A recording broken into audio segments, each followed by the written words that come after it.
So that's why you have a lot of items and a lot of updates every month. It's one of the cleanest, nicest, mismatched K98 bayonets I've ever seen. I lifted up the box and I was surprised. I've lost 30 pounds. I'm working on it. So finally we got in, and hello Craig. Hello Alex, good to see you again. Good to see you too. And now we are in unusual place, not in museum, because it was a lot of questions from our viewers.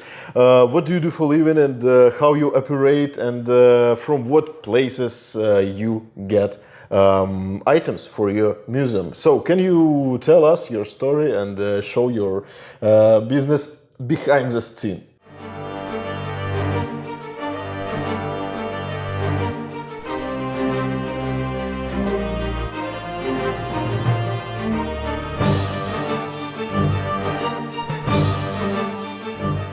Welcome to the garage. This is the military connection garage. Normally we have our two vans in here, but right now we have all of these things that we acquired today from a collection. So where we get most of our things these days, yes, we go to shows, we get things there. People come into the store, they sell us things, but the majority of the quantity of our items come from collections that we buy, from collectors who are selling their collection, or their family is selling their collection because they've passed, and that's how we get most of our things. So we went this morning and bought part of a collection, 2 van loads full. So we cleared out the garage, set up tables, and then we unload the vans into the garage in the middle. We set tables up around, and we go through and sort the items. So what we do is, it's a whole system that we do. We put everything in the middle, and then we unpack it, and we have stuff that goes in a bin for eBay. We have a priority eBay, which will get listed first, because when you spend money on collections, you need to keep the money coming in. So you want to sell the better items first to get more money back first. We have other items that go to several different auctions. We have items that go into the store inventory, and then we have items that will wind up going up to the museum to see if I need them in the museum, if it's a duplicate, or perhaps this one that I just got today. Like, for example, is this German Afrika Korps pith helmet better than the one that I have in the museum? And if I can tell, then fine. If not, I take it up to the museum to compare it, decide which one I want to keep, and then the other one is for sale. And you told you have special pile for museum. Could you show us? Yes. So far, from today, we have a pair of World War II German officers' boots, and we have a pair of Afrika Korps painted binoculars, and a World War I corduroy German canteen. Mm-hmm. So that's interesting. Every time we get a collection, it depends what is in the collection. Sometimes I have 3 things for the museum, sometimes 30, but I never know. It depends what's in the collection and how much stuff we get. So it's fun though, because I can go look at the stuff upstairs and enjoy it and appreciate it, and then I can compare the condition of the one I got to what I had and try to make a matching set, one that looks like it was worn together, that's appropriate to be on a mannequin, that looks professional. So that's why you have a lot of items and a lot of updates every month in your museum. So well, every week I'm probably adding or changing 20 or 30 things or more in the museum. So we are constantly working in the museum. That's why there's always updates. We add things, we update things. That's why it's always changing. So just like any collection that a collector has, items come and items go. Same thing with a private museum as well. But we everybody know that not every collection can update it every week, And what else items you have for collection? You've shown us this item. This is a World War I 32nd Division, which is the division that I collect because it was from Wisconsin and Michigan. So here's a nice patch. This is a really nice uniform with the vegetable buttons. Infantry, honorable discharge, chevron. The guy was overseas for at least 6 months. But this one is special because before the Purple Heart came out, it has a wound chevron. So that meant that he eventually would get a Purple Heart. Yeah, that's very interesting. And also you have Purple Heart that I just saw. It's incredible piece. Yes. Could you show it for us? Certainly. Yeah, and it was like So- a kind of surprise inside. Yes. So this is the box that the zigzag box comes in, the original cardboard box.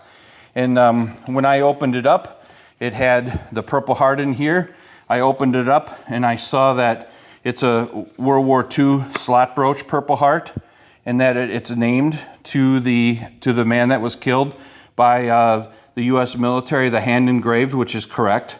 But then I lifted up the box and I was surprised to find the original Western Union telegram to the family saying that this man was killed. And not only that, so you have the telegram itself from Western Union, but you also have the Western Union envelope, and then there is a newspaper article, a local newspaper article about the soldier being killed. And the newspaper article is... It's also a local newspaper? Yes, that's also a local newspaper article about the soldier being killed. He was from Racine. And here is the Western Union telegram envelope that the telegram came in. And it's also Kenosha, so it's not far from here. Correct. Probably 10 minutes. Just think, you look at this telegram and how much this telegram changed the life of that wife or that mother and father who received this. Yeah, think of the impact that this had on the life of that family and the sacrifice that that family and that soldier made for this country. Oh yeah. And did you buy it from the family, or it was collector who bought it before? Yeah, one of my pickers that I've dealt with and known for 25 years died like a week and a half, 2 weeks ago. And his wife asked that if something ever happened to him, that he would contact me, or she would contact me, and that I would treat her fairly, and that she should sell his military items to me. So that's how that happened. And I have the same cases with my customers, because some of my customers, they trust me and they just tell their relative if in case of something they have to contact me. So you have the same. Yes. Okay. It's not a funny term, but honestly, I appreciate this integrity for me, and so I know why you get this integrity also. For example, you gave more money for one item you found after you pick it up. Yes, if you treat people with honesty and integrity, it'll come back to you. So after I got this collection back and went through it today, I realized that there were some pieces in here that I didn't see, and some other pieces that were in better shape, and I didn't see the telegram. So I called the widow, and I told her that when I come next week, I would be giving her more money. In order to be fair to her, I must do that. And I feel if you have honest business dealings, it'll come back to you, and it always has for me. Oh yeah, definitely. And can I take a look for these items? It's also from this collection? Yes. Because I'm interested in this canteen. Yes. Because it's really nice one. It's 1944 with matching set with the bottle. Yes. Can you open it for Sure. me, please? Because there is a kind of rare bottle. It's a steel one, and also matching set with the cup. So probably I will buy it. And also we can see here matching set, because there is a numbers and letters here, CFL 44, and the same maker mark we can see here on this glass. So that's very interesting, and it's original set for 1944. It's really nice. Probably I will buy it. We can discuss about it later. And couple helmets. A very nice American camouflage helmet from World War I. Very nice with the original liner. The chin strap is missing, but it's originally painted in very nice and vibrant colors. You don't see those very often. And then this one is really nice. It has the sand in the paint, and this one is complete. still with some dust from my friend's collection, but has the original chin strap and the liner yet, but the paint is really nice. Sign here. Nice one. The original manufacturer's tag. Yeah, that's interesting also. That's cool. People always ask, there's a number on the under rim here, and they always ask for that number when you list these things on eBay. And how do you sort all these items? And people thought you do only military items, but well, when in handling estates and some of these collections that come up, some people want you to buy other things as well. If you'd look down here, these are some antique fishing lures and reels and things that some of the original boxes for the lures that we acquired from my friend's estate. So we also handle other things, hunting things, gold and silver, other things too when we handle estates. And even if there's some things that we don't handle, I try to get to know people in all different areas, because sometimes the people want you to handle all different types of things. And so what I do is, if I don't handle it myself, I try to let them know who else can handle a certain thing. So in that way, you're helping them deal with everything, so they don't have to worry at the time that they're handling the situation. That's interesting. And also near the modern fishing items, we can see here really nice civilian grouping. Yes. Civilian war grouping. Civil War grouping. And here's portholes from a ship. So those aren't military, but they're nautical antiques. Some people collect that type of stuff. I'd like it. I like boats and yeah, exactly. and all maybe here's something I got today that I wasn't really. There's this cast iron stove doors. That's an old cast iron stove door with a patriotic motif. That was something that we happened to pick up today with the collection. So sometimes we don't know what we're going to get in. So that's why we use auction houses. Like this one here is heavy. It's cast iron.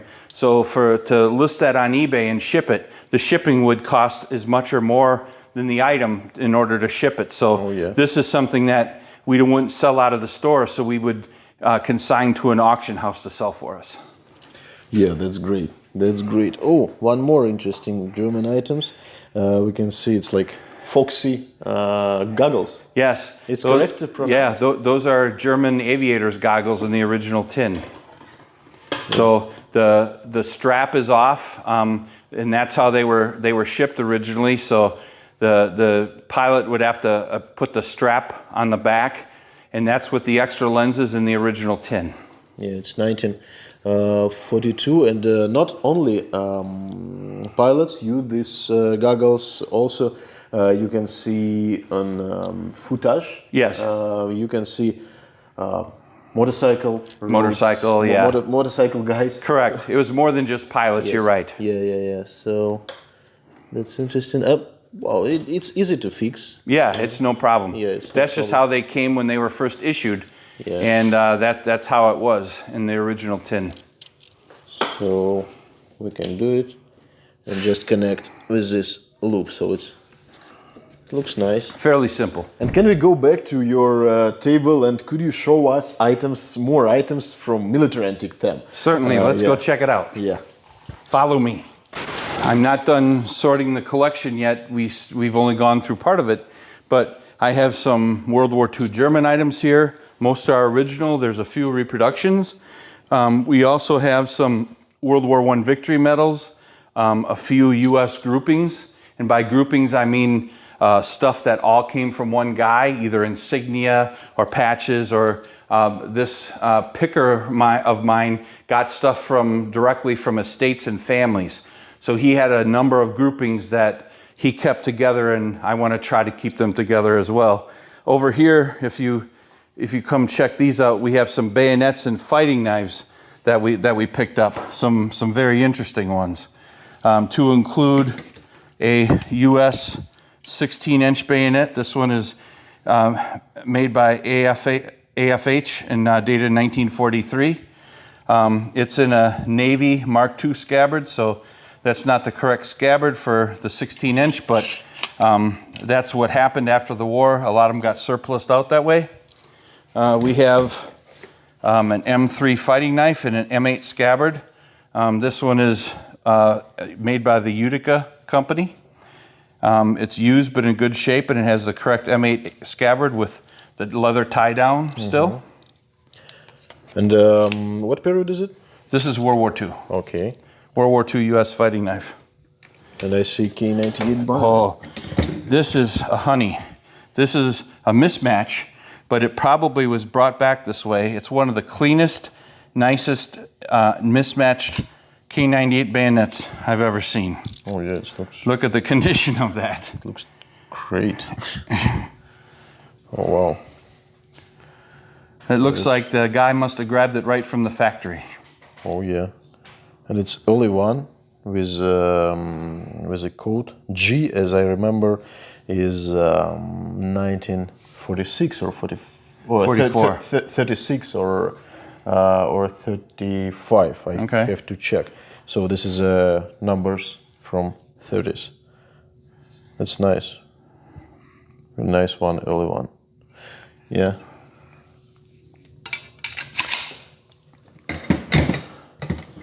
We have a French chase pot. Oh, I like how they engraved Yeah. it. Yeah, it looks very Professional. professional. Yes. Yeah. One more. As I know, is it for Navy? Yeah. Yeah. This is a Navy PAL. Very nice shape. Very slightly used. Still has the gray Parkerization. And look at that sheath. This is like new old stock. They don't really. This one didn't really see any use. It sat on a shelf somewhere. Yeah. That's interesting. RH-36, I believe. And there was very similar type of fighting knife in Soviet Army also in 1930s. That's nice. It's like Canadian type. This one, look at that. Okay, and This is a World War I bolo knife, made in 1917 in the original scabbard. Yeah. Made by Plum in Philadelphia. It's got the ordnance bomb dated 1917, and then it has the matching scabbard. okay. Oh wow, it's pretty heavy. And who operated with these types of? It's Bolo? Is it Pioneer? well, Pioneer, Hospital Corps, but a hospital corpsman, but it was also carried by other people who managed to pick it up, but it wasn't used by everybody. Yeah, that's interesting and in really good shape. So, and what else we can see here? Switzerland. Yes, we have a Swiss sawback. Yeah, I like sawback items. It looks really nice, and actually you can use this sawback as a saw. You Yes, can. Yes, I used to try it. Yeah, it was funny, but anyway, it's also cool. And all these items also from that collection, from that. Correct, yes. Yeah, that's cool. Oh wow, really nice toy truck. What is it? Oh, it's two of them. Yes, that's another piece. It's an old tin toy that is a popular collectible. Yeah. And it's military themed, so my friend had that, and I thought that was pretty cool. Can you show us? Sure. Because it's really nice. I do like toys. I think everybody likes. Oh wow. So you have a truck, Yeah. and you have a command and staff car, That's cool. and then you got an old for artillery Yeah. horse-drawn. That's great. I was going to sell these things, but my wife says that she likes them, so now it doesn't matter what they're worth. Now they're going into my wife's display somewhere, so who knows? Maybe someday I will be able to sell them, but not now. So you have more? Yes, Toys like that? she likes this type of thing, so. Oh, cool. Maybe once. If you want, guys, and if you ask, also we can see this collection because I really like toys like that. Yes. sometimes I see items like that in military antique shows, and sometimes I surprised by the prices, because it could cost from few, maybe from 50 bucks to 500. 500, yes. Yes, and sometimes I'm surprised. So it would be great to see. But now I guess. And I never know what my wife is going to collect. One of the last collections I got, my first piece of SS Alec porcelain, a porcelain dog. Yes. And I was going to sell it. I was all happy it was an original and not a reproduction. But as soon as we found that out, she claimed it for herself. Oh. So like the trucks, doesn't matter what it's worth, it is now hers. Yes.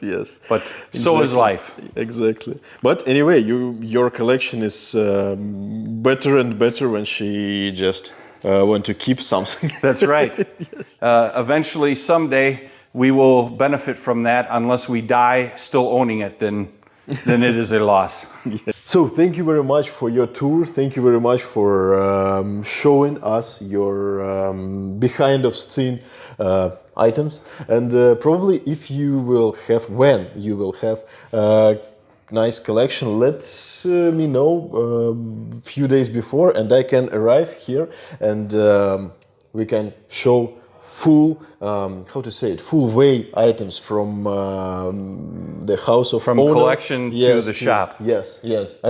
From collection to the market. Yes, to the market. Yes. And probably I can have first pick from this collection. But Who knows? Yes. So thank you very much. Inshallah. Again. Thank you guys for watching this video until the end, and thank you for your feedback, because it's really cool to get this feedback, isn't it? Yes. Yes. It's great. I want to say that.